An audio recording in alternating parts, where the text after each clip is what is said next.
The highest form of meditation, or the ultimate prayer, is to fall asleep whilst remaining awake.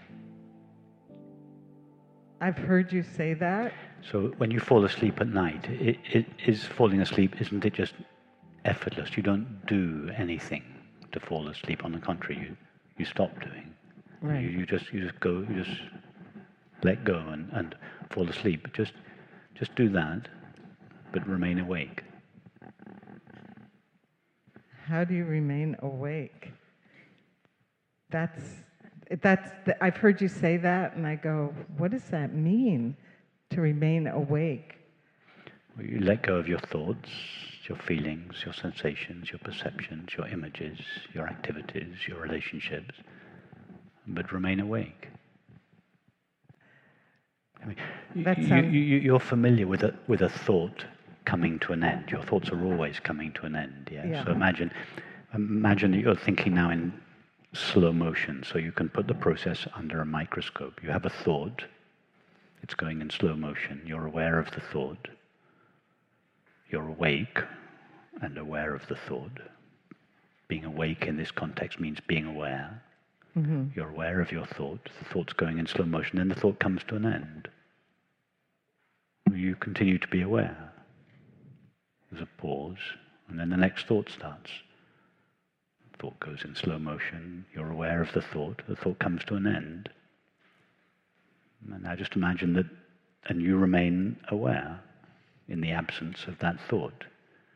And now just imagine that the thought is not replaced for some time by another thought. So there's an interval where there's no thoughts.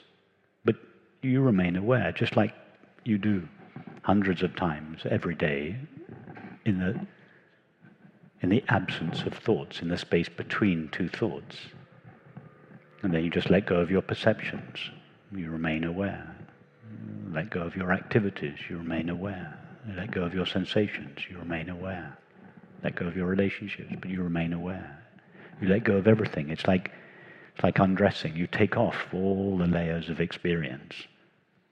And all that's left is just naked being, naked awareness, all alone.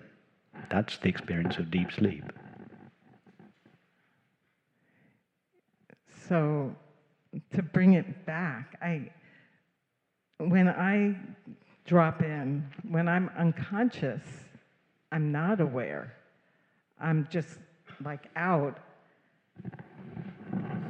And so when you say be aware, that's what I want. So but if I were to ask you now, just be aware of being.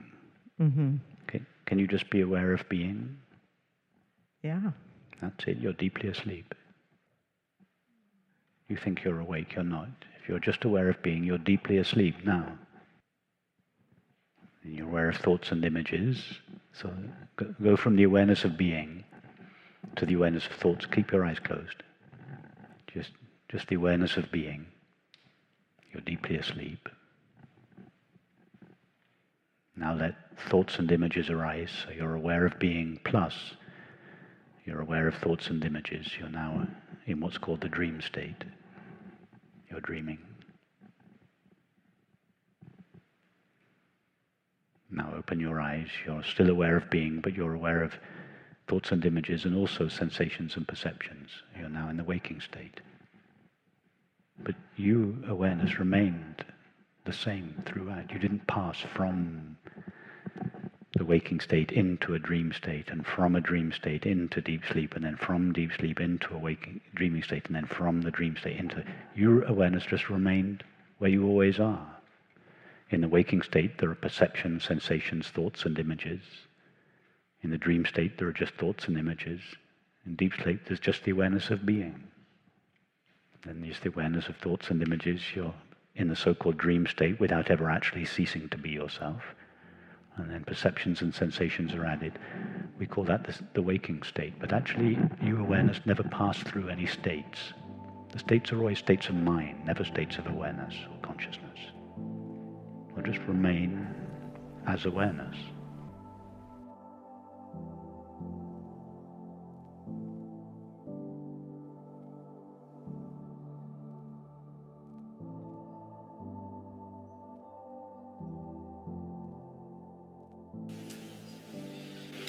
But if I hadn't, if I hadn't any senses, nothing would be there, and no previous experiences. So, but I would still be, right? Perfect. That's self-inquiry. I just imagined it. If I couldn't see, I Perfect. couldn't feel. That's it. A human mind consists of perceiving, seeing, hearing, touching, tasting, and smelling, and thinking. But these are temporary experiences. So remove conceiving and perceiving, thinking and perceiving, which is what happens when you fall deeply asleep at night. When you fall deeply asleep at night, first of all perception leaves you, then thought leaves you. What remains? I wouldn't be there, but I would be. Perfect. That's it. That's pure self-inquiry. Now, take one step further. What is the nature of the being that you would be, that you would remain as in the absence of thought and perception? What is it? You understand, I am that, or you said, I would be that. Well, you don't become that as a result of the absence of thought and perception. You are that now, but you are that in the presence of thought and perception. So you take off thought and perception, and there is just the experience of being. Yeah? Now, tell us about its nature. I can't. Do your best with words. You said there's no, you've removed your senses, there's no seeing, hearing, touching, tasting, and smelling, and you've removed the faculty of thinking. There are no memories, no thoughts, but there is the experience of being. Yeah? There is just the experience of being, just the awareness of being. Now, I want you to describe that experience. Try. I know it's not really possible to do it, but just try as best you can. Don't do it theoretically. Go now to the experience of simply being in the absence of, or at least prior to, thought and perception. In other words, refer to the experience of simply being and describe it to us. It's not nothing, but it's undescribable. Perfect. Tell us more. That's absolutely spot on. It's not nothing, because you are aware of being. And the awareness of being cannot be said to be nothing, but you're quite right. Nor is it something. Like just awareness, but I can't describe Perfect. about what is it aware. There's nothing describable. Try. I know you're right, but I want you to try. Just use words as best you can that are not descriptive, but are evocative. You're having a conversation with a group of people who have no idea what you're talking about. Okay? Yeah. So you're trying to describe to them, you're trying to give them a taste of what you're speaking of. Okay, you're quite right. You can't describe the awareness of being. That's accurate. So really you shouldn't say anything about it. But that's not going to help all these people because they've got no idea what you're talking about. I say it's like it's still existing. Okay, to well someone. That's good. That would help them. You get a sense of what he's saying when he says it's like still existing. Yeah, that's good. They understand. Good. Tell them more. It's still perfect. Like stillness. It's still. Tell them more. They don't forget. They haven't experienced what you've experienced. We're just imagining. So you're trying to describe being. You've told them it's still, and they okay. I know what that feels like. Yeah. Try and say something else that evokes in them the quality of simply being. It's like a aware sleep. Beautiful. I can't improve on that. That's beautiful. That's perfect. That's perfect. That's pure self-inquiry. Yeah.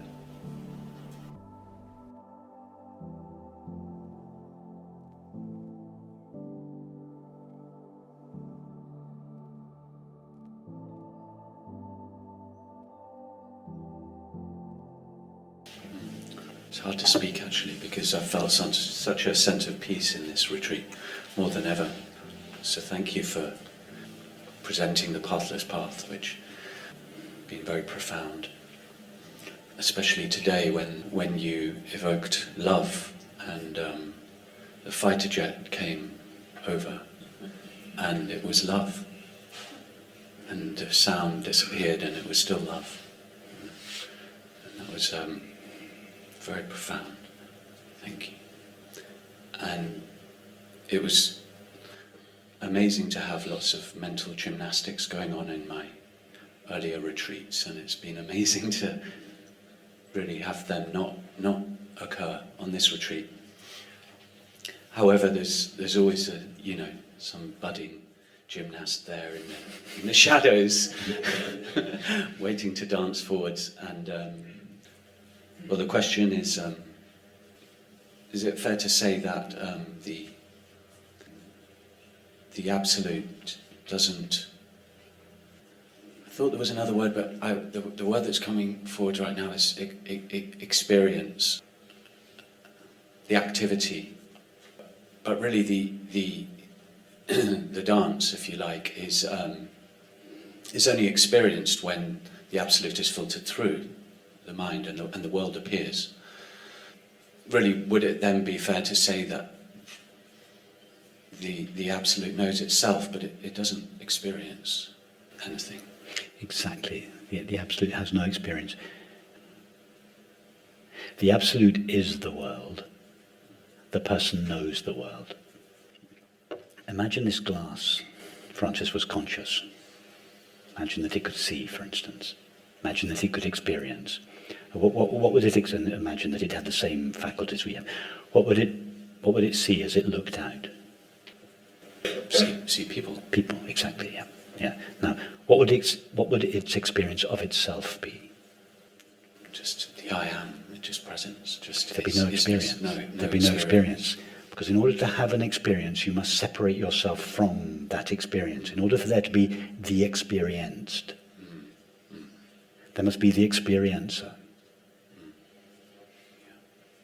So as long as this glass is conscious, as long as it's at a distance from all of you, it can see all of you, but it can't step outside of itself and look at itself. So it can't have an experience of itself as an object. Because in order to experience something as an object, you have to stand apart from it as a subject and look at it and say, oh yes, it's X, Y, or Z. The glass is the only thing it cannot experience. So the absolute, being everything, experiences itself as nothing. To translate that, what I've just said, so you understand that the glass, if it were conscious, it would see all of you as people, but it would experience itself as nothing. There would be no objective experiences. Now, extrapolate that. Think of the universe. Instead of the glass being conscious, think of the universe being conscious. What would the universe's experience of itself be? Would it experience itself as a universe? No. It would have no experience, because it can't. We say there is a universe because we stand apart from it. And say, we look at the universe, we are the subject and the universe is the object. But if the universe itself were conscious, it would experience itself as nothing. So what we experience as everything, the absolute experiences as nothing. That should just blow your mind, Francis. That should. Say it one more time. What we, a localized mind, what we experience as everything, the absolute experience is as nothing. Because the absolute is the whole. So the whole's, just as the glass's experience of the glass is no experience, because it cannot stand up. So the whole, whatever the whole is, the whole's experience of itself is no experience, is nothing. When we look at the whole as a localized part of that whole, we see the universe. For the one, there is no existence. Nothing exists. So it's a concession to say that the one consents to existence. There is no existence from the point of view of the one. And the one is the only one that really is. And we've taken off from the top of the mountain. We're hovering above the mountain now. It's called a Jatavada in the Vedantic tradition. It's almost impossible to speak of this. What to us appears like the universe, from our limited and ultimately illusory point of view, there is a universe, there are existent things, but for the one, for the only one, that truly is. We cannot even say there is the appearance of things, because the appearance of things would be a form. And to know a form, you must stand apart from it as a such. So for the one, there is not even the appearance of things. There is nothing. But that nothing is what we experience as the appearance of things. And if you read the really great sages, the original, the Shankaracharya, Ramana Maharshi, that this is consistent with what they say. And the ultimate analysis, there is not even the appearance of things, that there is nothing. But that nothing is even calling it nothing is only what it is from our point of view. From its point of view, it is full to the brim of itself alone. But it's not any kind of a thing. There is no existence in it. It's pure, infinite, aware being. With nothing else, not even the appearance of anything else. There's only appearances from the illusory point of view of one of those appearances. You can't go... the mind just cannot... To my knowledge, and from what I did, if you read Gaudapada and the Mandukya Upanishad and the original Shankaracharya, Ramana Maharshi, that after this understand, you just fall silent. You just stop talking. There's nothing else you can say. But it's almost impossible to speak of these matters, to speak in this way with a group, apart from a group like this. So, as a concession, all these teachers, Ramana Maharshi, Gaudapada, they all admit at least the appearance of things, not the things in themselves. That's coming too far down the mountain. But they admit the appearance of things. And they talk as if the appearance of things was a real appearance. So that's a concession they make, because it's so few people are capable of understanding that there is not even in reality the appearance of things. In fact, I'd never said that before in a meeting. It takes a group like this to bring this understanding